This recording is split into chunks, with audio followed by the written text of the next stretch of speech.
I don't know if we're going to pull it off, but looking at our narrative, visual, and gameplay plans, I think what we're working on now will be our best work ever. I get excited like a kid watching the key imagery, want to show it to everyone now, and grumble in frustration at having to wait until it's actually all working. Yes, it's hype, but it's hype because it really looks and feels good. And that's Sven talking about one of their upcoming projects, of course. Larian Studios dropped community update number 26 this morning, which I am going to go over in today's video. I have been taking a nice break from Baldur's Gate 3, but I gotta say, this upcoming patch 7, which they do talk about in this update, might be my time to jump back in, and you know why here shortly. Welcome to community update number 26, Evil Endings and New Beginnings, and we have a picture of what appears to be the Dragonborn Dark Urge character here, looking quite sinister, to say the least. So this community update starts off by giving us a summary of the BAFTA Game Awards, which took place last week, and this is the last major Game Awards ceremony for games that came out in 2023, and Larian walked away with 5 different awards here. They won Performer in a Supporting Role, which more specifically went to Andrew Wincott, the voice actor for Raphael, much deserved. Larian won the Best Music Award, more specifically Borislav, or Bobby, the composer for BG3 and DOS 2. Much deserved. His speech was phenomenal, and I do showcase all of these speeches in a recent video on the channel. I highly recommend that you go watch that after this video. I'll leave a link down below. Larian won the Best Narrative Award, which is much deserved, as weaving Baldur's Gate 3's story into this just massive foundation of Forgotten Realms lore is no easy task, and I think they did a great job in this category. Larian won the Player's Choice Award, which is always important, as this is voted on purely by the players, so that means a lot to a studio. And Larian won the Best Game Award, which is basically the BAFTA's version of Game of the Year. And the reason why this is so significant is because this makes Baldur's Gate 3 the first game in history to win Game of the Year at every major Game Awards show. Elden Ring fell a little bit short. Breath of the Wild fell a little bit short. God of War, I think, fell a little bit short. Larian just pulled it off right here, which just shows you, how much this game means to not only the industry as a whole, but of course the players. And Larian expresses their appreciation to all the players right down here in this paragraph, and I am going to quickly read this because I don't want to express it for them. I'll let them do the talking here. Well, I'll talk for them using their words. Yeah.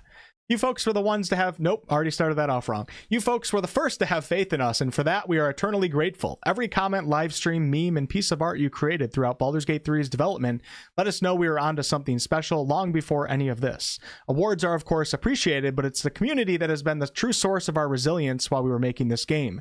Whether you've been active since the Halcyon days of the Astarion body pillow, or are a longtime veteran of early access, whether you've participated in our Panel from Hell live streams, or discovered the game after launch, thank you for supporting BG3 and helping to nurture this community of wonderful weirdos. It's meant the world to us. Then we have a bunch of pictures of Larian devs, obviously extremely, happy and thankful for the work that they have and the work that they've created. Always love to see it. Larian devs seem to really like the studio that they work for, and us players like to, of course, see that. All right, moving on to the next category, which talks about patch 7, but I do want to quickly warn you that Larian says, without giving too much away, here's a little teaser for what's to come. Be warned, there may be spoilers. And Larian basically shows off like these two-second clips of what I'm assuming are some of the evil endings. So watch at your own risk, I guess. So I'm about to pull down the screen right now. 3, 2, 1. Okay, so we still have a few tricks up our sleeve. We're working on our next game update, patch 7, which will add improved evil endings to the game for even darker conclusions to your most sinister playthroughs. And yes, that includes you non-Dark Urge players. So that's good news, because these evil endings are not just going to be a Dark Urge thing. But as you can see, we have this scene right here, which is the Dark Urge character. If you play as the default skin for the Dark Urge character, walking among a lot of corpses and blood, with a blood eclipse in the background.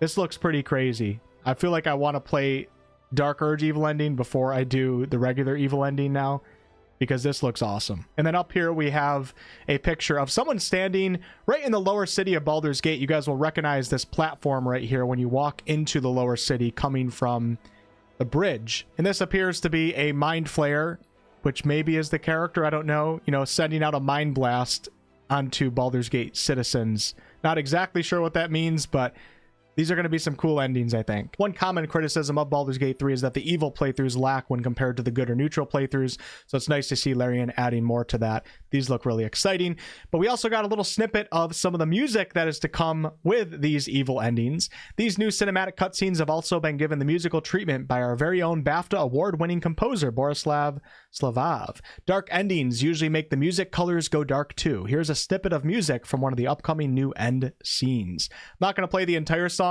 but I will leave a link to this down below. This is on the Larian YouTube channel. Just listen for a moment.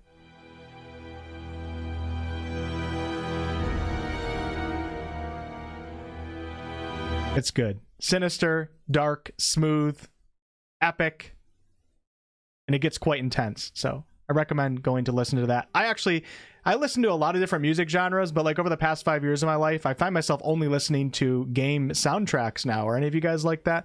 Okay, moving on to more information about Patch 7.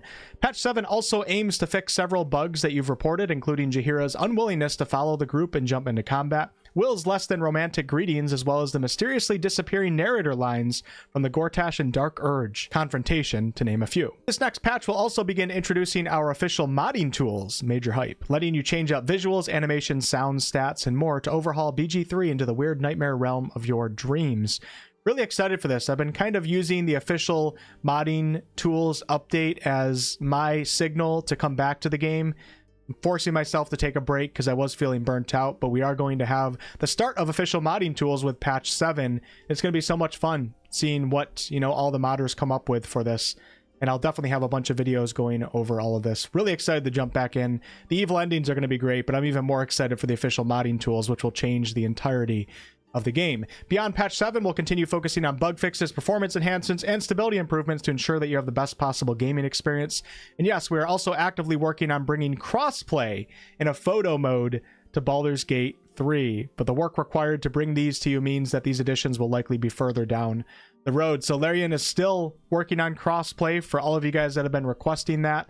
I know it's taken a long time, but keep in mind, this is not something that Larian has to do, but they're choosing to do it. And I'm really excited for all of you that get to play with people that have different systems, your friends and family. And also the photo mode, this is going to also be super hype. I think this actually warrants another playthrough on its own because there's some great photo opportunities in this game. Moving on to the next category, which gives us an idea as to when this patch is coming out, which isn't going to be as soon as you may think. Learning from our journey with you, it's no secret that game dev is one gigantic learning curve, but it's these learnings and your feedback that help us improve. So we are introducing additional internal playtesting ahead of release to support our regular QA process.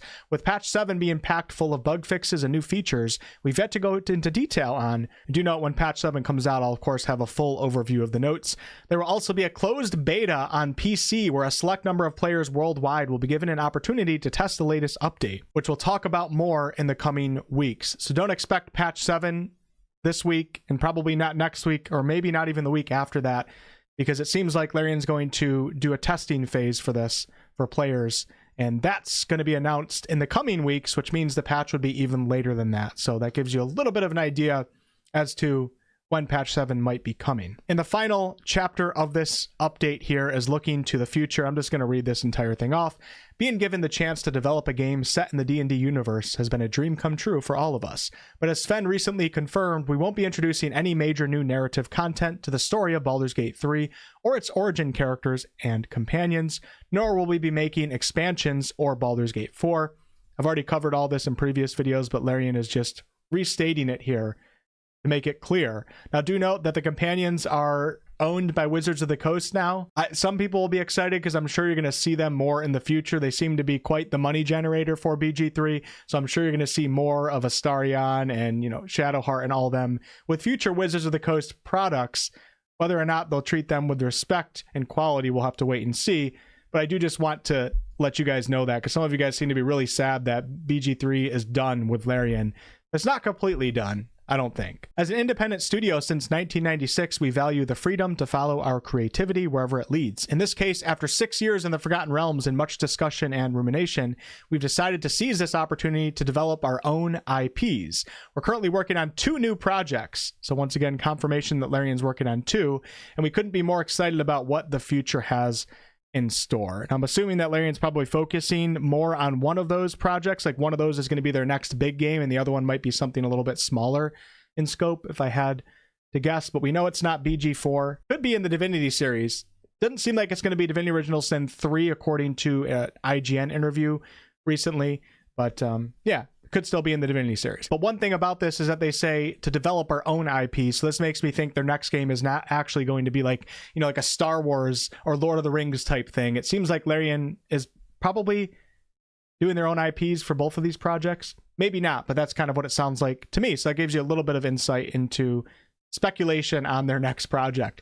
It's still in its early days. We'll tell you more about those later down the line, but know that even as our focus turns to these new games, the sensibilities that brought you to BG3 are alive and well here at the Larian Castle. We're fueled by the very same fire in our bellies, one that drives us to create immersive experiences shaped by your choices, and we can't wait for you to join us on this next adventure. If you have any worries about our change in direction, then perhaps this will help. I don't know if we're going to pull it off, but looking at our narrative, visual, and gameplay plans, I think what we're working on now will be our best work ever. I get excited like a kid watching the key imagery, want to show it to everyone now, and grumble in frustration at having to wait until it's actually all working. Yes, it's hype, but it's hype because it really looks and feels good. And that's Sven talking about one of their upcoming projects, of course. An excited Sven on April 17th of 2024. So I don't know about you guys, but I'm extremely hyped for Larian Studios' future.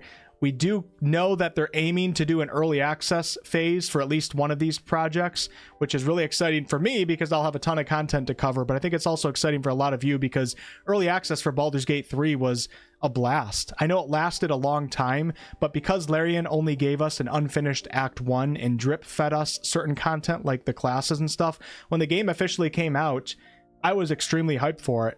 I was a little burnt out from Act 1, but I think the early access phase only really increased my interest for the overall game by the time it came out. While a lot of other studios do early access and you get like the entire map of the world and the entire foundation of the game and most of the classes, and then when it finally comes out, you're just really sick of it.